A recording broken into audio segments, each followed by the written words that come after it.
a chi non ha voce in capitolo, ma molto da dire.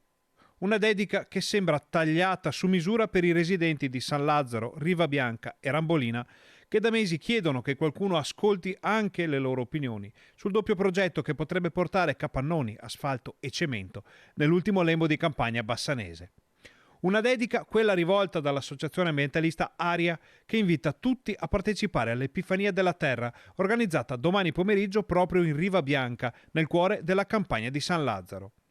Una festa allo stesso tempo laica e religiosa che permetterà di riscoprire antiche tradizioni nel segno della spiritualità. Ma a volte le faccende dell'anima possono andare a braccetto con quelle materiali, con la terra, il suolo e quel che rappresentano nella tradizione veneta. Insomma, con l'attualità di un iter che molto spesso è stato poco chiaro e poco condiviso.